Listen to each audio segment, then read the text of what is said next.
And then Love it. All right. Love it. Hey everybody, welcome to the Formation YAP podcast, where when 5 lights go out, the hot takes come on. My name's Cameron Cook. These are my good bros, JD Underwood and Jordan Lennox. We're hoping by the end of the season to get a 5-second penalty from the FIA. So buddies, what are we talking about? What are we doing here?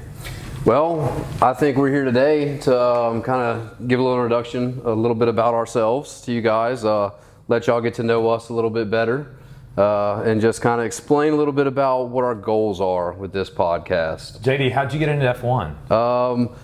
Well, I've been in the sport 8 to 10 years now, but really started following closely in the last 2 or 3 seasons.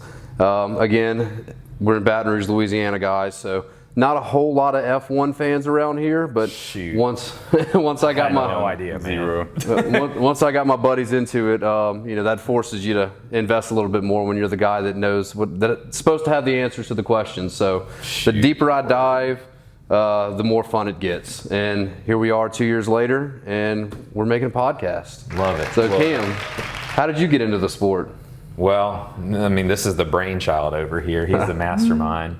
So JD invited me over actually to watch NASCAR I think it was maybe April or June of last year, and I was like, racing sports, that kind of sounds lame. I'm not a redneck, right? Well, he was like, give it a chance. He's like, you like nice things, and F1's a whole different level. It's tech, it's engineering, it's brains, it's drama. And I was like, okay, I'll give it a chance. So we watched that NASCAR race, and I was like, not that great. I'm kind of like not into the whole going around in a circle 500 times. But then the following week, I said come over a little earlier so we can watch that race at 8 a.m. because you guys already know how it is here in America watching F1. Golly, so yeah, tape recording everything. But anyway, so came over, and I want to say, was it the Brazil race maybe that started it?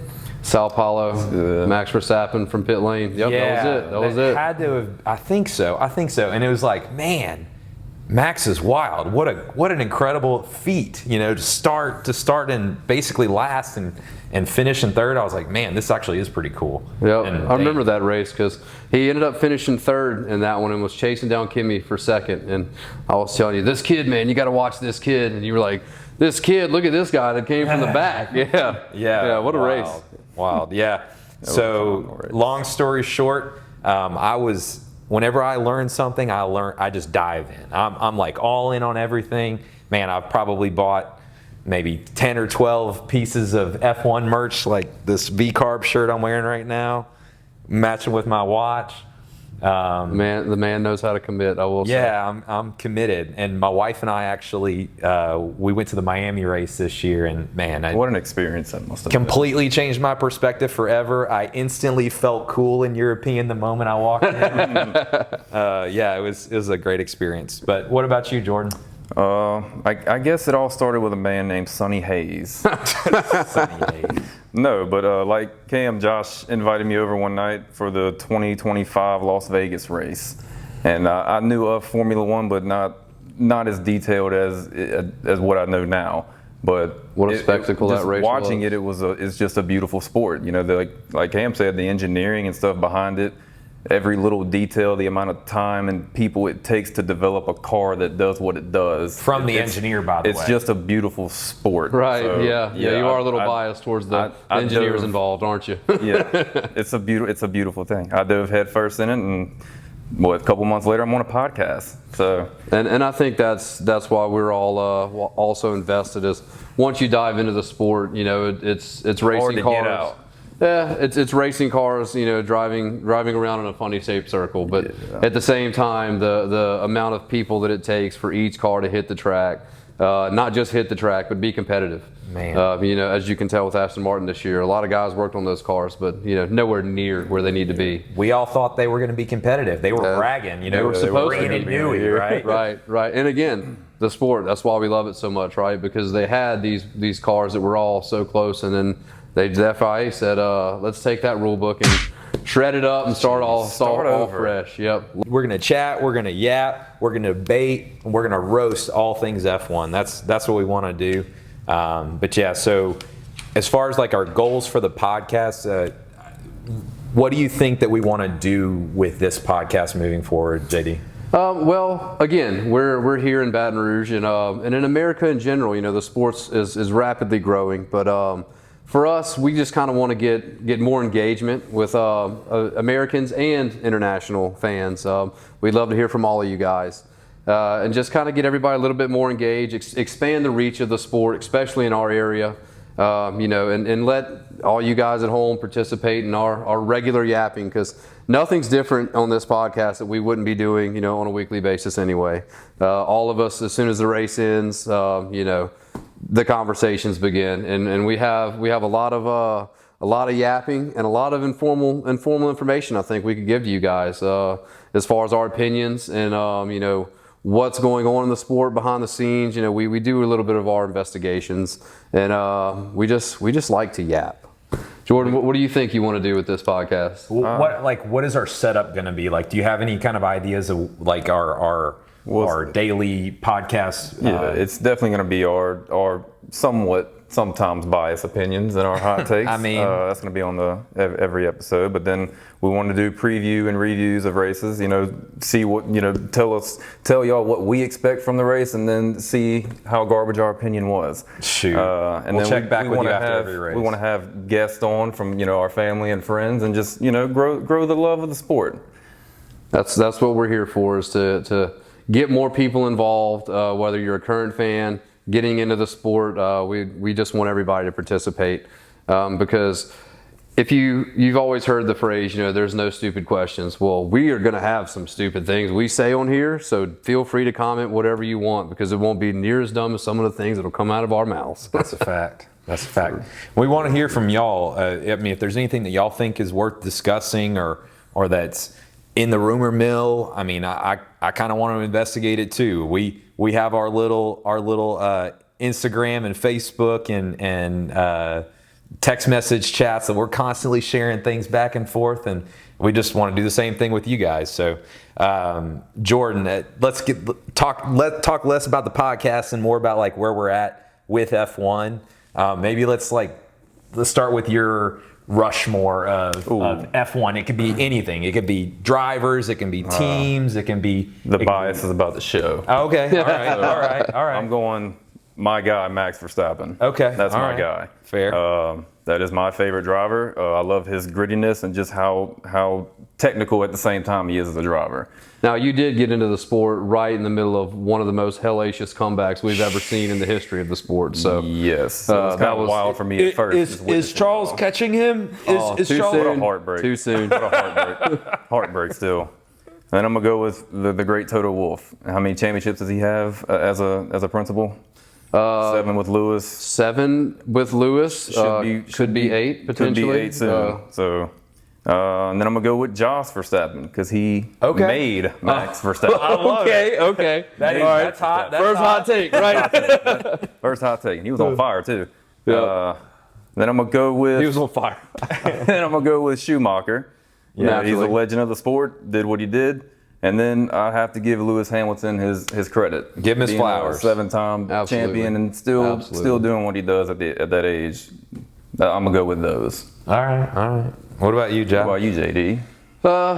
Well, I'll do my current, still involved with the sport. Okay, so Rushmore. So you're thinking people that are. I'm thinking, yeah. I don't want to say the Schumacher, the Sennas, the Rushmore that is going to be on Rushmore, right? I'm going to start with, of course, Toto Wolff. That's my guy. I do love the Mercedes Petronas team. But more importantly, Toto Wolff. As seen in the shoes. As seen in the shoes. love Toto Wolff. I just respect what he's done in the sport.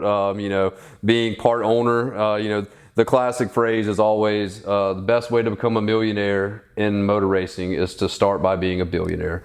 And he's one of the anomalies that understatement of all. Yeah, that has changed it up. Of course, we'll have to touch on Lewis Hamilton. Again, give him his flowers. This year, I've really come around with Lewis. I've always been partial towards Max in that 2021 season. I didn't love Lewis. But with his reception this year, his new start with the 2026 season. It's beautiful. Whole new perspective. Beautiful to see. He's enjoying himself again, and his vibes and his energy is infectious. And I'm on board the Lewis train right now. Of course, Max Verstappen, look at his results, 2023. I think he carved his face in Mount Rushmore himself that year. For sure. And then my hot take just in this group here, because we're not the biggest fans of our boys at McLaren, but I got to give Zach Brown his flowers. What he has done with McLaren. Wow. Is this the world champion hotline? Man. And again, did it by being so cringy. That's just another element of how tough that must have What been. a weirdo! Oh man, Zach Brown, can't stand to see it. Anytime. Good for him. Good for him. Yep. The best race so far this year was that double DNS for McLaren. And my last but not least on my Rushmore is going to be the future face of Mount Rushmore, There it is. Kimi Antonelli. There it is. That's my guy. All right. That's my guy. Okay. All right. Enough of the Mercedes hype train. Get off. Cam, let's hear yours. Let's hear yours. Okay, all right. Well, I'm gonna go all time and some current. Mine and my first hot take is that Christian Horner would be on my Rushmore. Wow. Okay. Bold. Okay. Without Horner, you have no V carb, you have no Red Bull. I mean, Red Bull drink sales might not even be where they're at. Oh wow. Okay. The FIA is calling. Hold on. Let me take this one. Let's be real right now. And again, Horner has made change after change that just moved that team forward. It started with Weber and Vettel, and then Max has carried it on. Ricardo was there for a long time. A lot of great drivers have come through that team. And just incredible liveries. And give some credit to Dietrich there for trusting Christian with that role. Right. That's true. That's true. So Horner, I would have to say Toto, because there's just no one in the sport that's currently more influential across the whole world of F1. I'd probably Motor have racing, to, period. Motor racing, correct. I'd probably have to say Schumacher, of course, because he's the GOAT, arguably. And then Senna, the late great Senna. That would be mine. But yeah, so JD, let's show a little bit more of our bias because I want. I don't think I need to show any more of mine. Well, anyway, so let's say what would if you had to pick? Let's give top 3 teams, top 3 drivers for each of us, and you can start. Okay. Obviously, my top team is gonna be Mercedes. Are you saying who I prefer or who I think is the best? Just pure. Who I'm pulling Homer. for? Who I'm pulling just for? go full Homer. We're gonna do it. Yep. Who's your favorite? Here's my favorites. Okay. Mercedes, of course, number 1. Number 2, I'm probably gonna lean towards Red Bull because Okay. Max and the whole team is this. They're falling apart quickly, but we'll talk about that in a different podcast. But third, I'll go with my hot take here. I have a soft spot for the guy. I'm pulling Alpine. I love my boy Pierre Gasly. That's right. The toughest break in F1 in the last 15 years, I would say. But yeah, Flavio, man, don't let's not bring him into this. But everything else about Alpine, I want him to do so well. Beautiful colors too. Yeah, for sure. Jordan, what you think, man? Team, I have to go Red Bull just because my guy's there. Wherever he goes, I go. If he goes Alpine next year, I'm rocking Gucci, no matter where he goes. Yeah. Okay. Please, dear God, Then I'll have- you have- be the cross G's and the green and the red. It'll be terrible. Please no. Please. Not to worry. Gucci flip-flops. Max will not race for Alpine. But he goes, I go. I have a better chance of watching those cars drive through this neighborhood on this street for the Baton Rouge Grand Prix than Max Verstappen wearing Gucci. Grand Prix. That is unhinged. Then we'll go. You got to go to Mercedes. You got to go with Toto Wolff and what Kimi's doing right now. Sure. And then third, I don't really have a third, but if I do, it'd have to be your Ferrari. Right. Driver, we're going Max. Then I'm going Kimi. Just he's going to be one in the GOAT conversation and later in his career. And then I'm going Shaw, Leclerc. But not on Leclerc. Yeah. So, Oh man. Well, for me, I have to say Max as well. Max is my number 1 just because if I was a driver, that would be me. Like just not caring about it, just total focus. on the task at hand. Just like that's just me. That's just who I am. Whatever I'm in, I'm diving in. So Max would be my number one. Number two would probably be Shaw. He's struggling right now. I'm hoping he gets back on track, but I love the gentleman that he is, his dedication to the sport, and just everything that he embodies Ferrari. He truly does, in my opinion. Yeah. Always slightly competitive, but never there. That's Charles Leclerc, That's man. right. That's Charles Leclerc. In 2017, Charles Leclerc lost his father. Well, we do have Lewis now, so That's right. there might be That's right. some smiles on some Tifosi faces rather than the heartbreak they've Yeah. been so used to over the And then last 10 years. My third one is kind of hard because I really like a lot of drivers. But if I just had to say a third, I'd probably say Lance Stroll. no. I'm gonna go Carlos Sainz. Ooh, Carlos nice pick. Sainz. Nice what Carlos. a Nice pick. what a traditional Smooth operator. gentleman. Yep, hardest worker in the room for sure. That's I nice agree. pick. I agree. I That's agree. right. Nice pick. But yeah. Anyway, so I guess hopefully by the end of this podcast run, we will have ruffled enough feathers at the FIA. That's my goal. Maybe Right. get a couple of penalties. Yep. But we'll Yep. see. That's what we're hoping for. Cease and desist letter by the end of the year. Yeah, I love it. But we'll hear from their attorneys. Yeah, absolutely. And if you guys have something to say, let us know. And we hope you stick around to continue on this journey with this podcast we're experimenting with. And we hope to hear from you soon.